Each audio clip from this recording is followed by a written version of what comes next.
তো আজ আমি পালিয়েই যাব, সত্যি সত্যি আজ পালিয়েই যাব। এত বড় ব্যাগ নিয়ে কোথায় যাচ্ছি?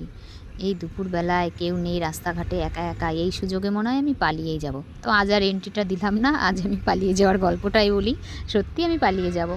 তো এই কথাটা বলতে বলতে কতজনাকে যে বললাম কথাটা, কোথায় যাচ্ছিস এত বড় ব্যাগ নিয়ে, এত বড় ব্যাগের মধ্যে কী আছে?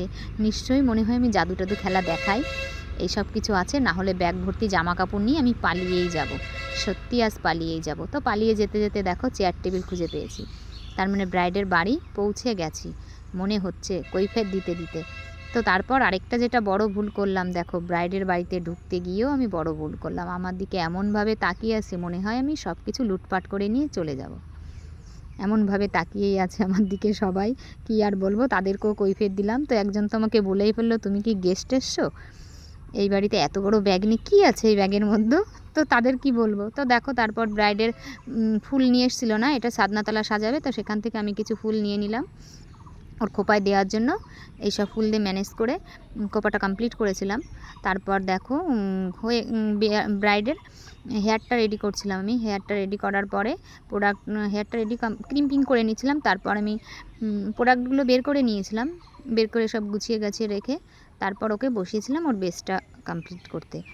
তো ওর বেসটা অলরেডি আমার কমপ্লিট করা হয়ে গেছিলো। তখন তখন সময় হলো ব্রাইডের বিদ্যি পড়ানোর সময়। মানে সারাটা দিন গেছে, তখন সময় হয়নি, তখন বিদ্যি পড়ানোর সময় হলো। তো কী আর বলি বলো, মানে আমরা তো, আমাদের কোনো কাজ থাকে না, খেয়ে দিয়ে গিয়ে 1 ঘন্টা আগে গিয়ে, 1 ঘন্টা কি 2 ঘন্টা আগে গিয়ে বসে থাকি আমরা, আমাদের টাইম মতন গিয়ে বসে থাকি। কিন্তু কিছু কিছু মানুষ আছে, তাদের কথা আমি বলবো না, মানে তোমরা এই ভিডিওতেই দেখে বুঝে নাও যে কী বলতে চাইছি আমরা। আমাদের কোনো দামই দিতে চায় না, মানে তাদের কাজটাই বড় কাজ, তারা ছাড়া কোনো কাজ সম্পূর্ণ হয় না। তো আমাদের এত টাকা দিয়ে বুকিং করে যদি আমাদের কোনো দামই না থাকে, কি বলি। তারপর দেখো এই বৌদিদের সঙ্গে গল্প করছিলাম ওখানে, ওই বৌদিরা বলছিল ভিডিও করছো, আমি বলছি হ্যাঁ ভিডিও করছি। তো তখনও দেখো 6টা অলরেডি বেজে গেছে, তখনও কমপ্লিট হয়নি বিদ্যি। তারপর যাক বিদ্যি কমপ্লিট করে এসছে, তখন আবার কারেন্ট নেই।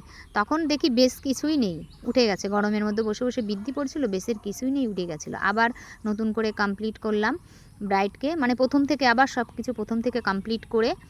তো দেখো এবার ব্রাইডের আগে ক্রিম্পিং করে রেখেছিলাম, এবার হেয়ারটা কমপ্লিট করব। হেয়ারটা কমপ্লিট করে ওর লুকটা কমপ্লিট হয়ে যায়। তো এত গরম ছিল, পাখাটাও মানে একটা স্ট্যান্ড পাখা ছিল, তো স্ট্যান্ড পাখায় আমি হেয়ারটা কমপ্লিট করতে পারছিলাম না, যার জন্য পাখাটা বন্ধ করে ওকে একটা ছোট পাখা ধরিয়ে দিয়েছিলাম। তো বলতে বলতে আমার মেকআপটা কমপ্লিট। তো তোমরা জানিও কেমন হয়েছে, আর তোমরা যারা বুকিং করতে চাইছো তারা বুকিং করে নিও, আমার কিন্তু বুকিং চলছে।